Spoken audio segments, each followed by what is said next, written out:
No heartbeat, a rapidly cooling body, zero electrical activity in the brain. Biologically speaking, this is the absolute end of the line. In 1991, a woman named Pam Reynolds crossed that boundary. She suffered a severe brain aneurysm, and to safely operate, her surgical team had to intentionally induce clinical death. They dropped her body temperature to a freezing 10 degrees Celsius and drained the blood from her head. To ensure total sensory deprivation, they taped her eyes shut and placed loud clicking earphones deep inside her ears. She was, by every medical metric, a corpse. Yet, when doctors revived her, she accurately described exactly what happened while her brain was entirely shut down. She recalled floating above the operating table and detailed the highly unusual pneumatic drill surgeons used to open her skull. She also repeated the precise conversations the surgical team had during the procedure. When doctors checked their surgical notes, her recall matched their words perfectly. This creates an impossible medical paradox. If the brain is the physical hardware, how does the software of human consciousness keep recording, observing, and processing external data when the power is completely unplugged? Pam's case is a single data point, but thousands of people whose hearts have stopped return with eerily identical stories.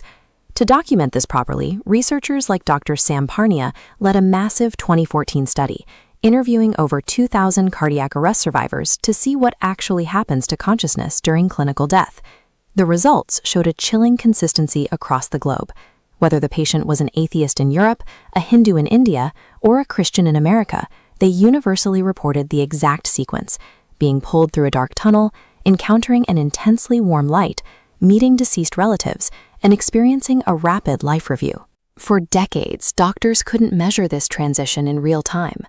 Then, in 2022, doctors were actively tracking an 87-year-old patient with an EEG machine when he suddenly suffered a fatal heart attack. This chart tracks his brain activity. At the moment of cardiac arrest, instead of fading quietly to black, the brain waves spike into a massive, highly organized burst of high-frequency gamma waves. Neurologists link these specific gamma spikes to intense dreaming and memory recall.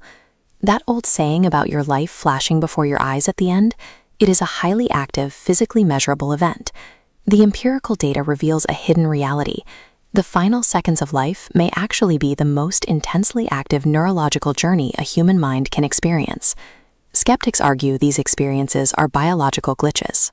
Oxygen deprivation can create that specific tunnel vision, while some researchers theorize the dying brain might release a massive flood of DMT, a powerful hallucinogen, triggering these vivid visions of peace.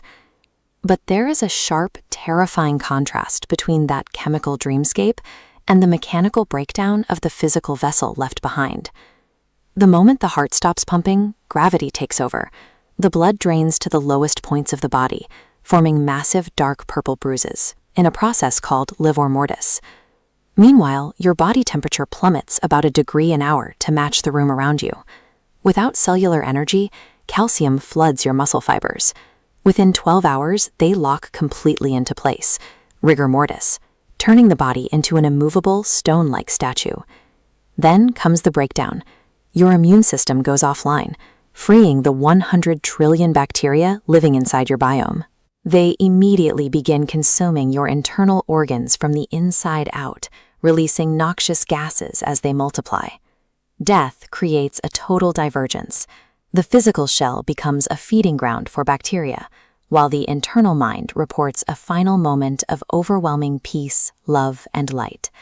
And this is where biology hits a wall. Science can perfectly map out bodily putrefaction.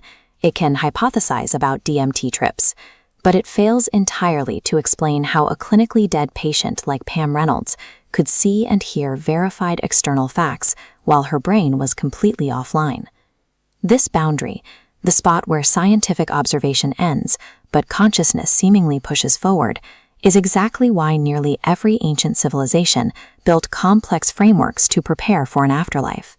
Thousands of years ago, the Egyptians visualized this journey as the weighing of the heart, a final trial to judge the soul's worth before stepping into eternity.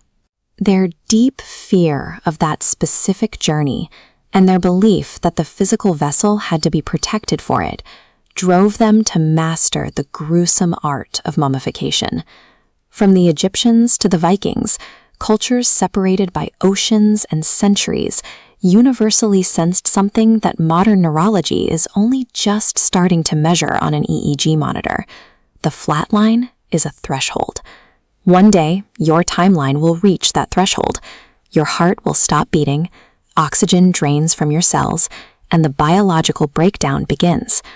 Over the years, you will reach skeletonization. The final remaining atoms of your body will break apart, dissolving into the earth to eventually be absorbed by the roots of new plant life. We know exactly how that physical recycling works. What we still don't understand is the ultimate mystery. What actually happens to the consciousness, the actual you, trapped inside that dying machine? The evidence suggests that whether it's a chemical fireworks show or a step into the unknown, your journey out of this world does not end quietly.